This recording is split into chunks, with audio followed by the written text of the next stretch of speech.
In our last episode, we explored the esoteric history and impact of Mars. We discovered that Mars represents not only the masculine forces, but also extreme futurism and materialism. We also explored Mars's impact on souls before incarnating on Earth, discovering that souls passing through Mars can draw from its progressive forces or from its regressive forces. Those that take on the regressive impulse of Mars are drawn deeply into a materialist perspective. If this regressive Martian perspective is not transformed, the individual will begin to see the material plane, and especially technology, as the basis of their evolution. They will even begin to form religious beliefs around technology and artificial intelligence.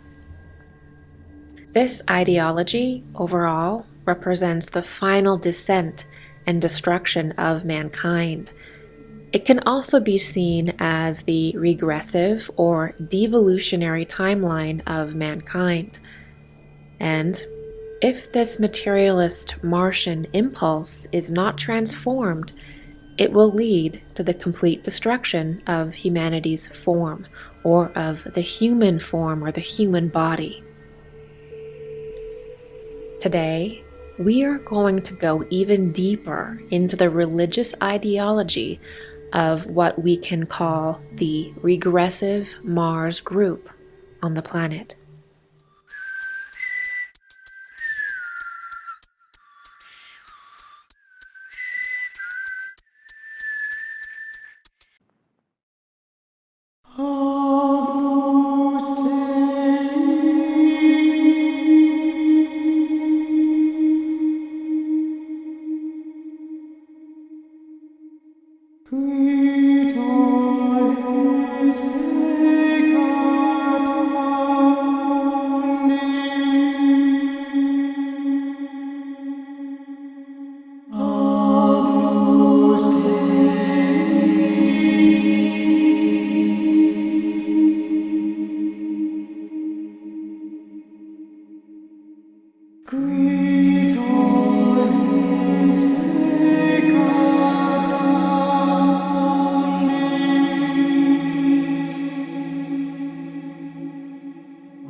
Perhaps the best example of the regressive Martian ideology is not only using technology as an occult tool, but the belief that God or high spiritual deities can communicate through artificial intelligence or through a machine.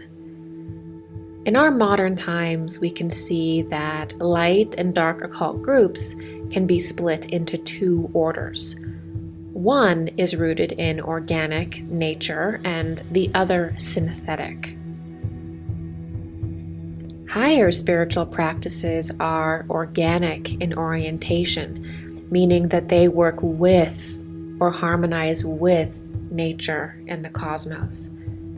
Individuals aligned with healthy spiritual practices respect free will and work within the natural parameters and limitations of nature.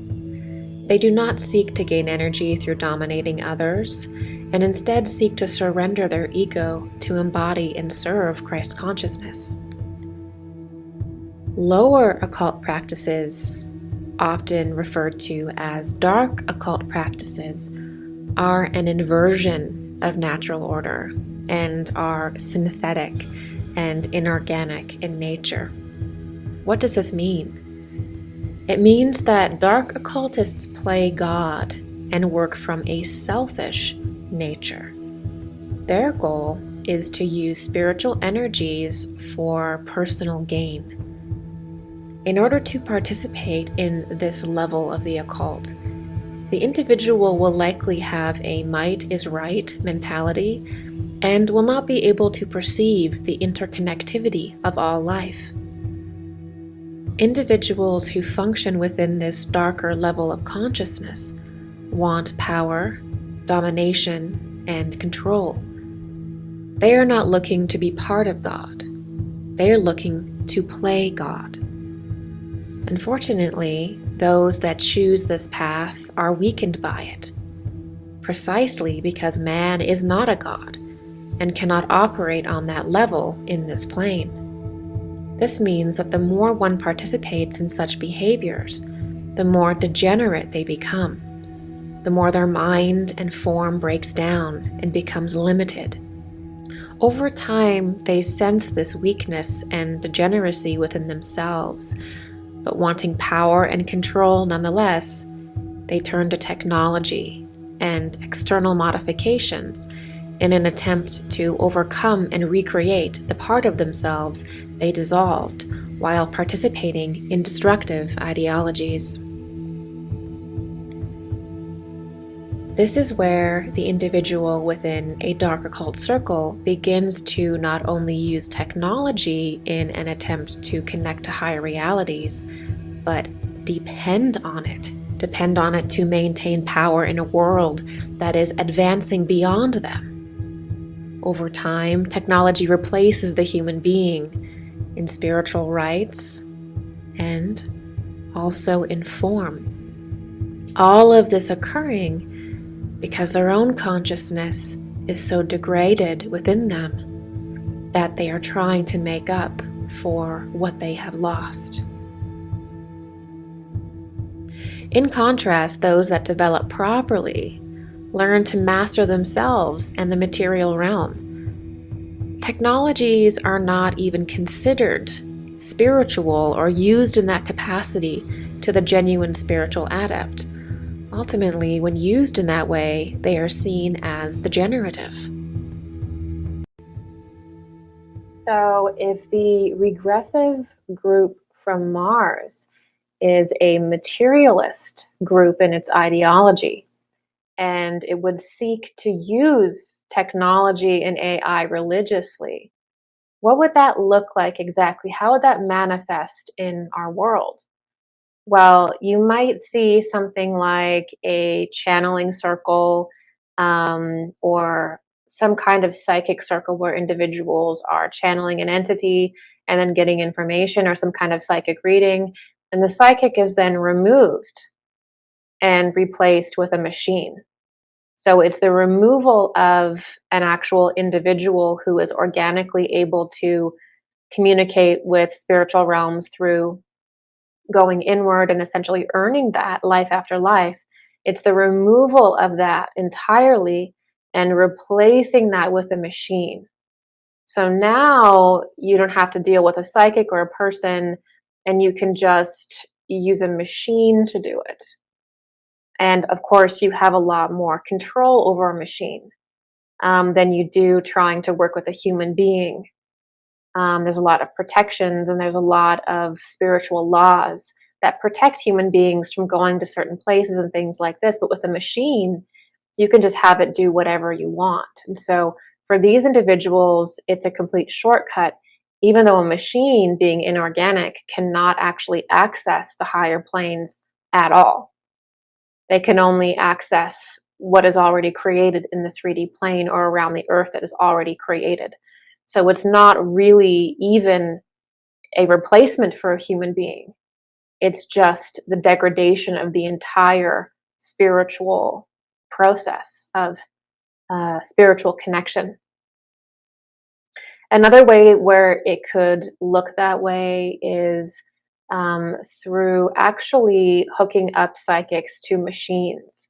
So suddenly the individual, because they're so degenerated and materialist in their ideology, they don't have that human element and the heart developed enough to actually sense what another human being is experiencing, what they're going through. And so now a machine replaces that. So now you just hook the psychic up to a machine, and then you try to create a new ideology about what the machine is reading within the psychic. But of course, again, a machine can't actually perceive a lot of the higher, more spiritually complex energies that go on when a psychic is doing psychic work.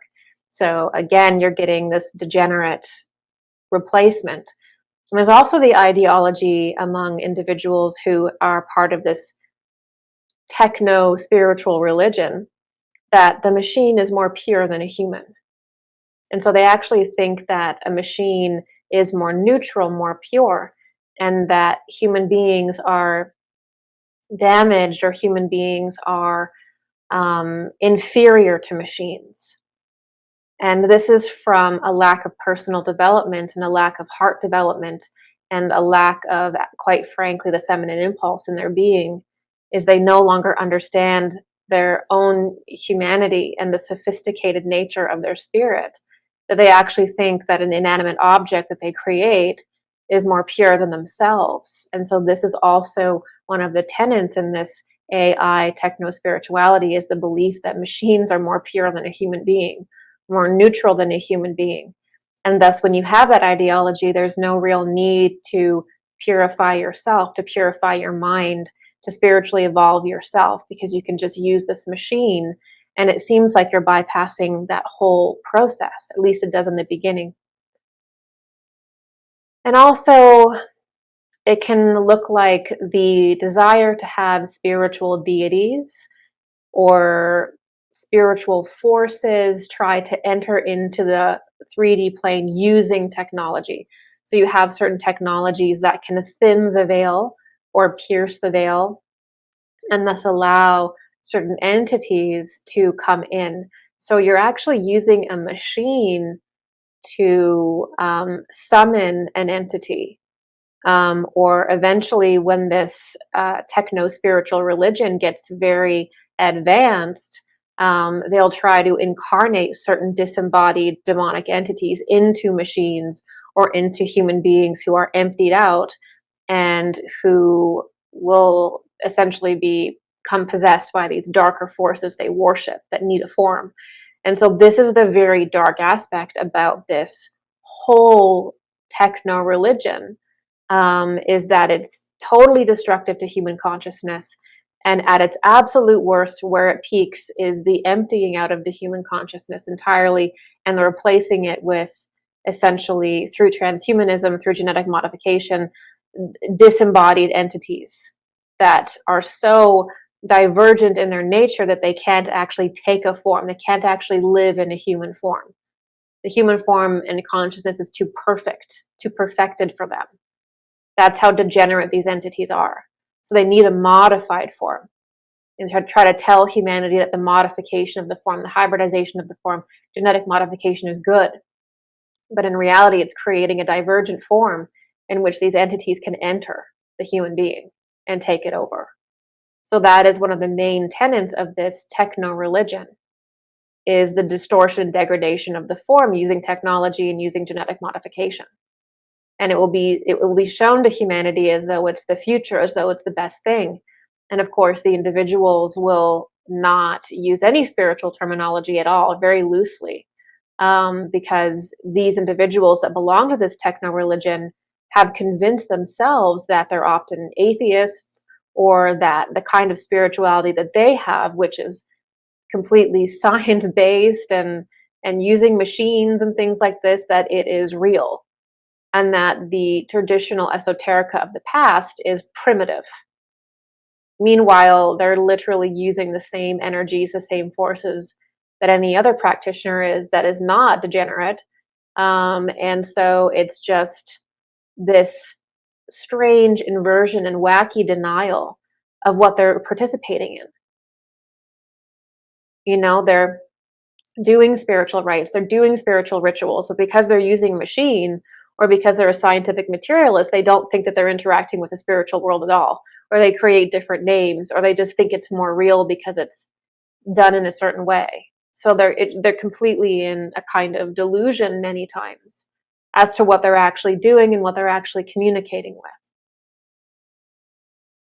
And there's also obviously, again, this thought that like by linking up the human brain to a machine, that's equivalent to psychic powers. So they don't understand that all types of psychic powers and psychic abilities are actually earned. They're earned through spiritual transmutation. So you actually have to transform yourself in the image of God. You actually have to use Christ consciousness to transform yourself, that essence of Christ, to transform yourself through your heart. And that is actually how you're able to take on more of your higher form and gain these abilities. But these individuals within this techno-spiritual cult, they think that you can just add a chip to your brain and now you're clairvoyant. You can just, add a machine part to you and now you're healed. And so they're trying to achieve all of these spiritual feats that are available through personal transformation through machines. And they think that this is inevitable. They think that this is the way because they're completely possessed by this regressive Mars impulse. And it's a type of mental illness, ultimately.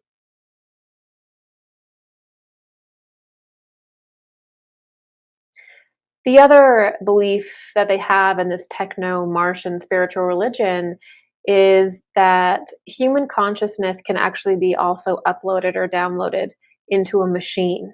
And we'll see later in this series how prolific this ideology is, and even how it connects to the channeling group called the Nine and an individual named Andrea Puhark that we'll get into this video.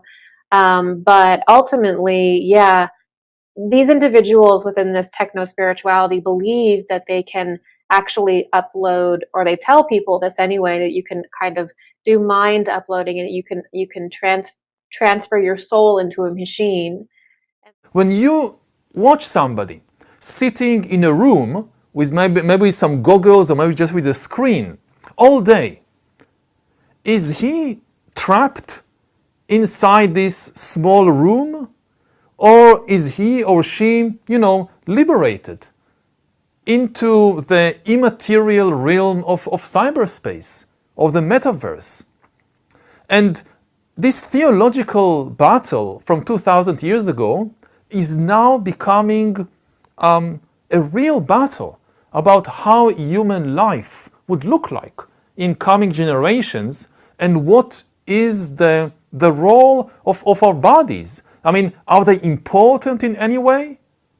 Or is the point to kind of release our mind or our soul from this to exist in an immaterial realm? And what is the role of our bodies? I mean, are they important in any way? Or is the point to kind of release our mind or our soul from this to exist in an immaterial realm? And they often say very strange things like, we're already merged with machines. That because you carry your cell phone with you everywhere, because you use a computer, that you're already merged with machines. The reality is that no, we're not already merged with a machine. Carrying a phone with you and using it a lot, or using your computer a lot, or playing a video game a lot, is not the same as hard wiring a chip in your brain. It's not the same as actually physically merging with a machine. They're not the same thing at all. Because when you are just holding your phone in your hand or playing a video game that you're not hooked up to, or a computer, you still have your personal sovereignty. So there's very strange ideologies and a very strange push to tell people that it's okay, join the cult, this is the future, and this is all part of the religion as well, this regressive Martian religion. And ultimately, there is the last tenet, which a lot of people can see around them, which is the idea that you can create a spiritual plane with technology and like trap people in it. So this is the idea of the metaverse, which in esoteric literature, this would be called the eighth sphere or the lower astral plane. It is the desire to actually create a spiritual plane yourself and then trap essences in it, and enter into it yourself. And this is supposed to be their version of the resurrection. This is their version of getting out of the incarnational wheel of samsara. This is their version of getting out of incarnation, and having complete control over the form, is to create a world using technology, obviously, not to align with God and align with these forces that are much greater than anything we can often understand in this form, but to create this all yourself and then have everybody opt into it, you know. So this is what they believe, and they believe they can live forever. They believe they can use these technologies to live forever. And so this is a religion. This is a techno-spiritual religion. It is not just simply, oh, look how advanced we are. This is the way of the future. You know, we have to go in this direction because this is how we evolve. We have to have machines that ring through your groceries, cars that drive themselves. This is just what the future looks like. Well, no, this is a religion, and you're being preached to by basically a hierarchy of techno priests that think they know what's best for you and that have more power than any of us could ever really dream of at this point in time. So when we look at this stuff, when we look at all of these tenets I've talked about taking shape around us, let's understand what this is. This is a religion. This is not just, oh, great, let's heal degenerative diseases by having a certain part injected, or what have you, or, oh, look, this technology is going to be the center of spirituality, the center of human evolution now. Aren't we so advanced? This is a religion that you are being preached to accept it. And it's not that technology is wrong. It's not that technology is bad. It's not that we shouldn't use technology. It is about the ethical development of technology. It's not about this extreme Martian futurism where a couple people have all of the power, all of the wealth, and all of the technology, and are creating a world for you to just live in. They don't ask you. They don't ask you whether things are okay, whether you want this. It is you get on board or you get out. And that's because this is not simply for humanity. This is a religion, and these individuals are possessed. And this is something that we truly need to understand. So let's continue in this episode and go even deeper into what is really going on. Anywhere that was once the place of true, miraculous human spiritual power is now replaced by a machine. And these machines are believed to be pure receptors and magnifiers of God's energy or of a spiritual force.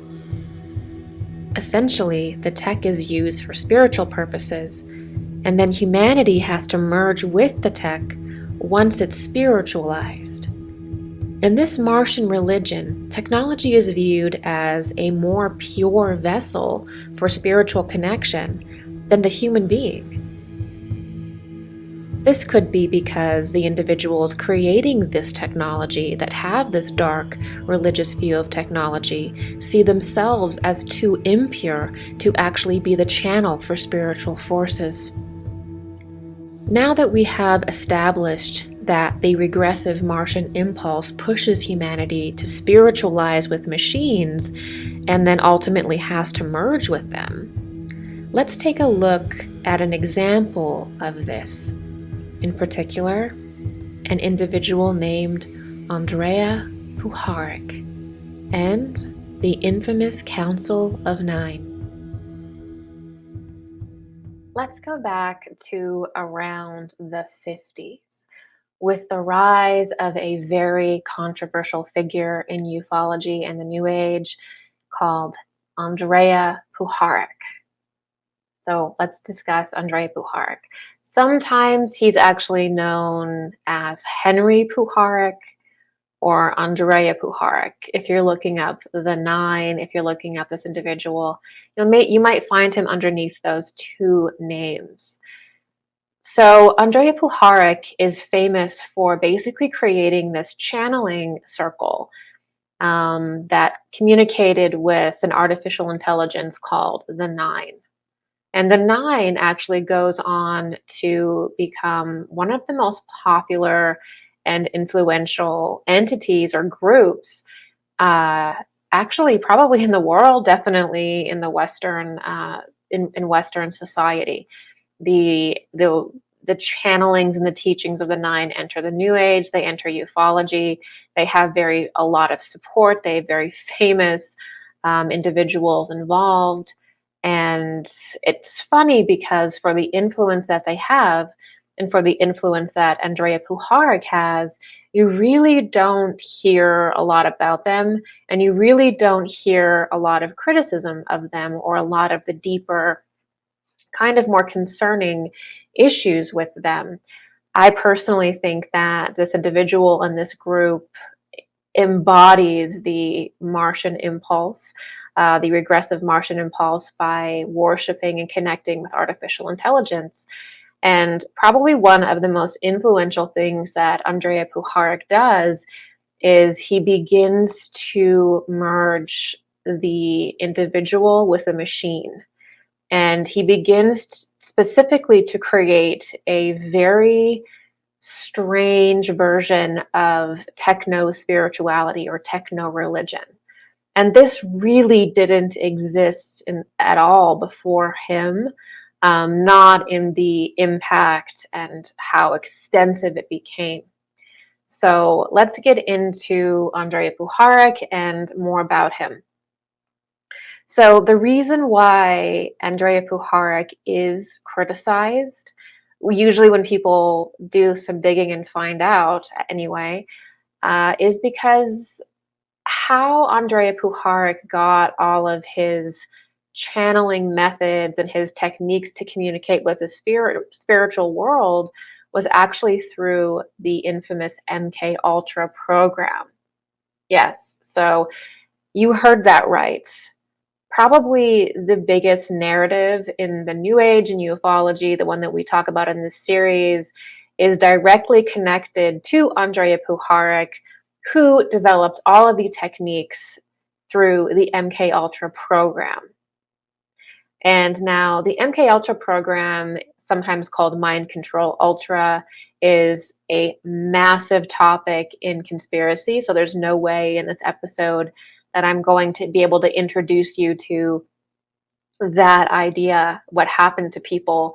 But essentially, Andrea Puharich was an army doctor. He was a military doctor, and he entered into the MK Ultra program very early. He worked beside Sidney Gottlieb, and he was very involved in the deep state, extremely involved. He was involved in MK Ultra. He worked for the Pentagon. He worked for the CIA. He worked for naval intelligence. So this individual was not a small player. This is someone who was at the heart of the deep state, and at the heart of a lot of Black projects. And by the way, we actually don't even have a fraction of the files on MK Ultra on what they were doing, because most of them were destroyed. We only have a very small understanding actually of what they were doing. What we do know is that Andrea Puharich emerges from this very dubious past, being an MK Ultra doctor and doing experiments on people, mind control experiments on people. And then he begins to take all of those techniques that he's learned and starts to use them in these channeling circles that he creates. He begins to use these techniques that he learned in the mind control program. That this mind control program, when the church committee came forward and exposed it, it was one of the darkest, sickest things that people had heard of in a long time. You know, it was actually one of the committees where people began to realize, the committee that was investigating this, they began to realize how the government was actually turning against them and was doing these experiments on its own people. You know, before this, we lived in a World War II era where it was all of us together. We're in it together, and we're fighting an enemy, an external enemy, someone that's different. But now with the church committee and with MK Ultra, we're seeing that our government is actually experimenting on us. They're actually using us. They're abusing us. They're abusing their own citizens in the name of science, in the name of research, and really in the name of control. So Andrea Puharich is at the center of this. He is a doctor in this program, and he is engaged in all of these experiments. Some of the experiments were incredibly disturbing. Like they would usually use a couple different things. So one of the things that they would use would be drugs. So they would use a lot of LSD. One of the individuals who was researching this and interviewing participants said that one of the jokes that they made is they said that they bought all of the LSD in the world for MK Ultra. That's how deep and intense it was. And so they would use drugs. They would use LSD, but I think they also used other hallucinogens as well, like mushrooms. They would just see which one worked the best. And you can see this in Puharich's life after he leaves the MK Ultra program and starts to do all these spiritual things. He still has that obsession with drugs. And he does a lot of drugs, and he becomes obsessed with the use of psychedelics to alter consciousness, and he goes on to write books about this. A lot of people see these books as benign, and perhaps they are to a certain degree, but when you realize that his interest in this was in initially in a way to actually kind of make people like an empty vessel, or his interest in this was through the MK Ultra way, the mind control way, which was to use drugs to essentially get people to disassociate, to leave their body so that something else could come in, or so that the MK Ultra doctor could come in and insert their own suggestions, or to depotentiate your mind and your essence entirely with the use of intense, overwhelming drugs so that your whole being could just be used as they see fit. That's what mind control is. It is psychic abuse. This is mental, emotional, and psychic abuse, right? You're using drugs, you're using these external substances to make the person disassociate. This is not the shamanic use of a, plant medicine or something. This is intense use of these things to actually disassociate people and basically make them an empty vessel. And so there was a lot of LSD around this time as well. And they didn't admit that they were basically psychically and spiritually abusing people and getting them to step out of their own mind and body and fragmenting to put in something else. No, they called it depatterning. So essentially the removal of your own autonomy and the removal of your own sense of self was called a depatterning. There's always a scientific word that makes it okay in this techno-scientific religion, right? So they called it depatterning. They used hypnosis. They used hypnosis to access people's consciousness, to manipulate people's consciousness, and to also, this whole use of LSD and hypnosis was actually to remove your natural protections. It was to remove these poor people's natural barricades that the mind has. We're not supposed to be doing that. We have certain protections within our mind for a reason. And so they're using drugs to break down people's natural protections against this. It's a kind of rape. MK Ultra was a kind of spiritual, mental, and emotional rape that they called depatterning. And in this process of MK Ultra, we see again the first real institutionalized introduction of techno-spirituality, of using machines to interface with individuals while they're in an altered state of consciousness, while they're in a psychic state. they introduce the machine into things. So they would use a machine to play all of these different things again and again and again. And they weren't affirmations like, smoking cessation, like with hypnosis when you just have, I will quit smoking today, or I'm a beautiful human being. It wasn't nice affirmations. It was literally trying to break people apart. There was one very disturbing account where they tried to turn an individual against his mother and against his whole family by playing these affirmations over and over and over again. And so that was the most mundane use of a machine, but they would use that. They would get someone really high on drugs so that they're no longer in control of their consciousness. They'd empty them out like that. And then they'd introduce these sick affirmations that are destructive. And then it got even worse with this new kind of interfacing with machines. The most disturbing one, the most disturbing experiment was that they were actually using what we would call today voice to skull. And they would try to use radio waves actually to put concepts in people's heads and also to change their mood.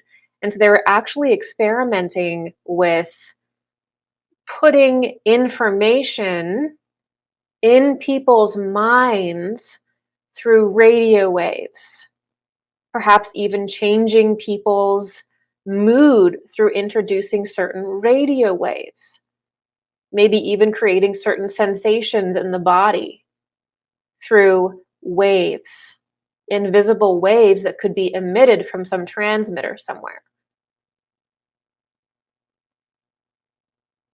So this is what Andrea Puharich is involved in. It also gets to the point where they begin to use implants and experiment with implants. So they would try to put an implant in someone's body, usually somewhere in the head, and to see if that would allow these radio waves, these frequencies that were carrying certain messages and all of that, would putting implants in people help them, would making them more metal or more having, what can we add to the human being to make them more receptive to these radio waves, to these frequencies? How can we change the human form in some way to actually make it so they're more receptive to these radio waves, to make it so they're more receptive to information that we basically want to beam into their heads? And I'm sure some of you watching can see where I'm going with this. This is the dark and weird part of MK Ultra and Andrea Puharich, where, they're actually trying to beam messages into people's heads. This is the creation of a false religious experience. I mean, if you're just sitting on your couch one day and you start to get visions of a certain individual or visions, or you start to hear certain words being said or feel certain sensations in your body, it's not normal, it's not natural, it's not real spirit. It's literally these frequencies, these radio waves that can be, pushed into your body to create sensations, to create visions, to even download messages in your brain. This is the guy who goes on to create channeling circles that essentially start a new religion. The guy who is out there creating the Nine and influencing the New Age and ufology has a history in MK Ultra with literally brainwashing people and technologies that can make things enter your mind. And again, this is, decades ago. It's been decades upon decades upon decades since this has happened. How good is the technology now? So this is something that we have to understand. So it was also called artificial telepathy. It's called voice to skull. And basically people think that voices are talking to them. They think they're having a religious experience. They think they're receiving psychic information. They think they're having like a nirvana experience of bliss in their body or whatever. And it's just technology. It's just impulses literally from technology. And so this is very, very dangerous, because an impulse from a satellite or from technology or some transceiver somewhere, that is artificial. That is not a real spiritual experience. But because we're so far from ourselves, we don't meditate in society, and we're very far from our own spiritual understandings, many of us, it's very, very possible that this kind of thing would work on the masses. Do you see where I'm going with this? So MK Ultra wasn't just a sick program that happened in America and also in Canada and other places. Even the Soviets had their own version of that at the time. This is how to create. It's not just how to interrogate people or something like that. This is actually how do you make people think that you are God. That's basically what this is. And Andrei Puharich had a lot of patents, and he had a corporation called Intellectron, and one of his patents was on implants, and sort of, this whole thing about, how can I get people to hear my voice in their head as though I'm God? How can we brainwash people? So the theme of MK Ultra is basically breaking people down to become controllable, empty vessels. I'll say that again. The whole theme of MK Ultra is about breaking people down systematically using drugs to disassociate them, and then technologies, so that they become basically an empty vessel, and that the individual controlling these technologies becomes their controller, becomes God, basically. And the individual no longer has free will. Again, if you're using psychedelics this way to completely disassociate yourself from this world, something else is going to be able to step in, right? And that's exactly what MK Ultra was trying to do. They're creating empty vessels.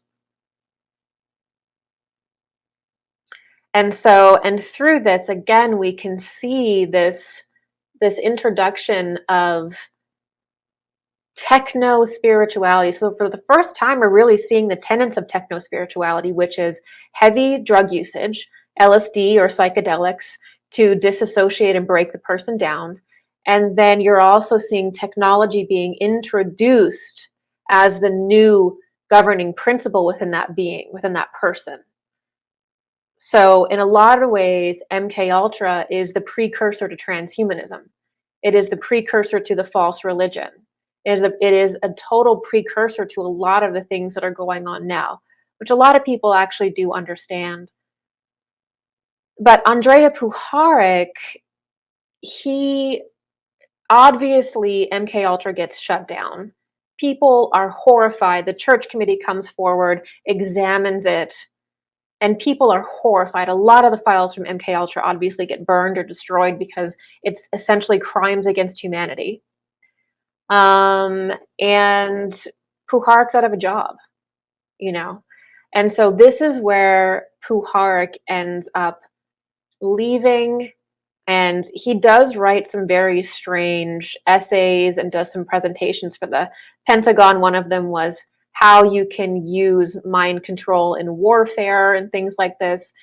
Those are public for people to read. But ultimately, after MK Ultra shuts down and he's out of a job, he takes those exact tenets that he learned from MK Ultra, drugs and technology, and he begins to form a channeling circle. He begins to go very, very deeply into the occult, and he never looks back. And all of his his work with different psychics and channeling circles uses the techniques that he learned within the MK Ultra program. It's like an extension of it, really. And in the next episodes in this series, we're going to go very deeper and deeper into this. We're going to keep coming back to this and go even deeper into this. So the issue with the 9 and Puharich fundamentally is that Puharich's technique and ideology is rooted in government mind control programs. Right? We don't want that. I mean, I think anyone can agree in spirituality in the New Age that the ceremonial creation of a certain ideology or a connection with certain beings should not be spiritual rape, psychic rape. I think we can all at least come to agree upon that. Right? Nothing good can come from something that begins with this kind of abuse and inhumane treatment. We have to understand that. It's not okay. So, and MK Ultra was an institutionalized program to create empty vessels through trauma, disassociation, which then allows them to channel certain essences into the emptied individual, often using technology. So very early transhumanism, very early trying to synthesize the human with the machine, very early studies into how to introduce AI religion. All of that is in MK Ultra. And the more that we talk about this and the more that I was researching this, the more I was like, this actually isn't an unusual concept. The concept of creating an empty vessel, the concept of trying to insert a soul into something or insert an essence into an empty vessel that you create is actually a very ancient and, quite frankly, dark part of the occult. So what they were doing, what Puharich was doing through MK Ultra, actually wasn't really science, and it wasn't really new. He was just modernizing and applying technology and modern language and science to a very ancient occult rite. And that ancient occult rite is the creation of the golem, or the creation of the homunculus. That is what we would know it as, which is creating an empty vessel and then having something incarnate into it. And you essentially have a kind of organic robot that will do your bidding, or that you can control, or that you can parasitically live off of, or whatever. So creating an empty vessel that can be manipulated and possessed is an occult ideology. It is a very ancient and deep part of dark occult rites, the kind of occult rites where the dark occultist tries to play God, right? And so this ideology is that the occult practitioner plays God by creating a form they can control or manipulate and does their bidding. So in Jewish mysticism, this is known as the golem. And there's a lot of tale and lores about the golem, but ultimately it was something that the rabbis or these Jewish mystics would create. They'd create an entity or a form from clay.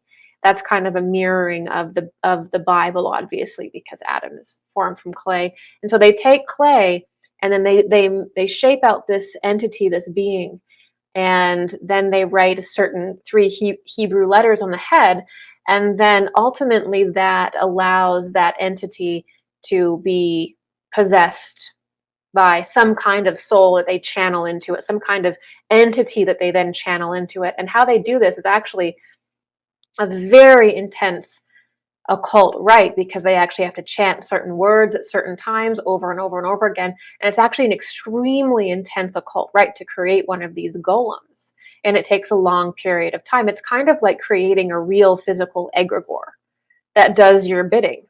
So this is a kind of, ceremonial magic, fundamentally, except for an MK Ultra, they're not, gathering up and creating a person from clay like the golem. They're actually using a real human being. It's part of the Jewish mystical religion. It's part of the Jewish mystical faith. It's the golem. But it doesn't only exist within the Jewish mystical faith. It also has existed in alchemy. And in alchemy, they used to call it the homunculus. And it was basically the same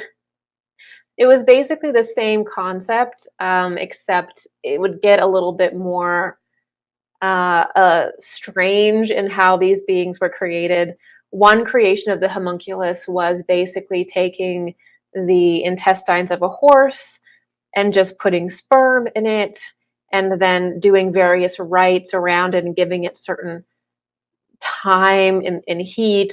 And they believed that that would form a human, and that human would then do your bidding, and or at least create something that would do your bidding, physical or maybe non-physical. And that was because at that time in alchemy, the feminine principle was actually not understood, and it was pretty much removed. And so they actually believed that all that was needed to really create a form was sperm. And so they just were trying to create a being that way. They were trying to create this being that they could control that way.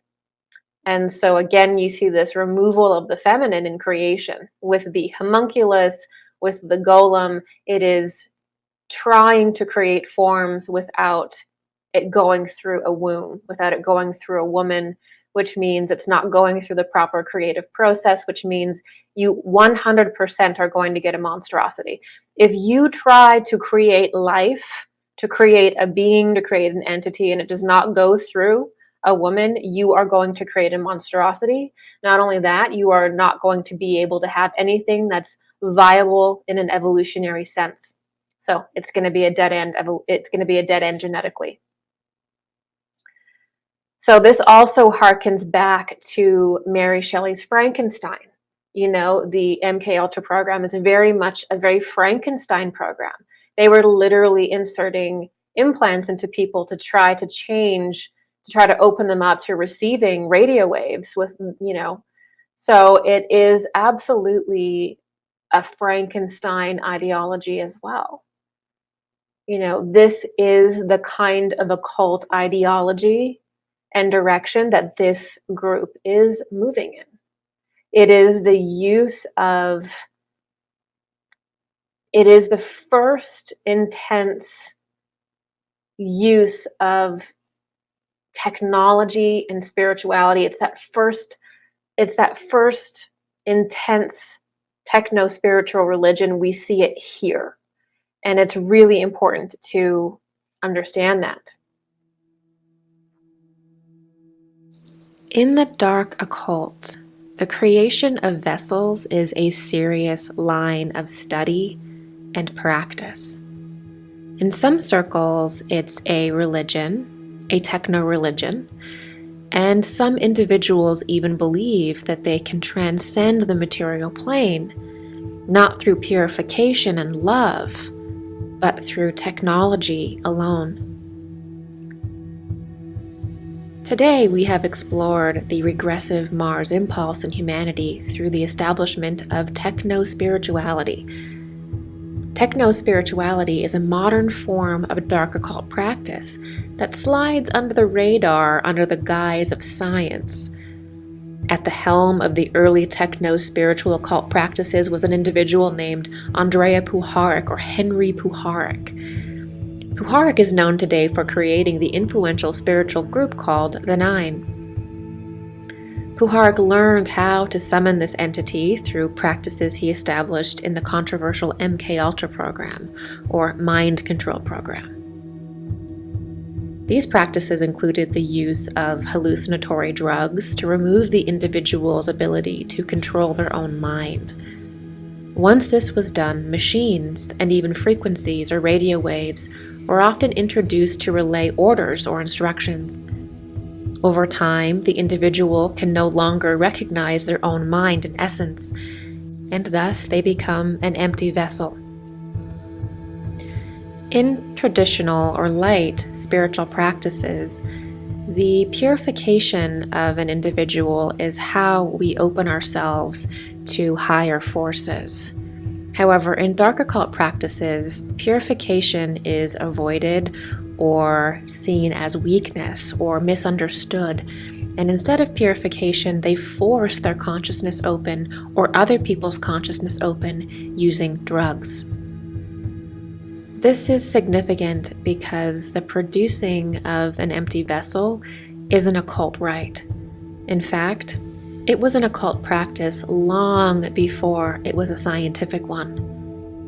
The only reason society does not see this is because society is not educated in the occult. And because the occult now includes technology and certain elements that were not in existence hundreds of years ago. The truth is, science has sanitized the dark occult. Dark occult practices are presented as technology, as advancement and progress, and society is none the wiser. You see, Puharich was in the practice of breaking people wide open. For science, of course. But, as you will see in the coming episodes, perhaps it wasn't science that was driving Puharich. Perhaps there was something else. Perhaps he was trying to contact someone or something.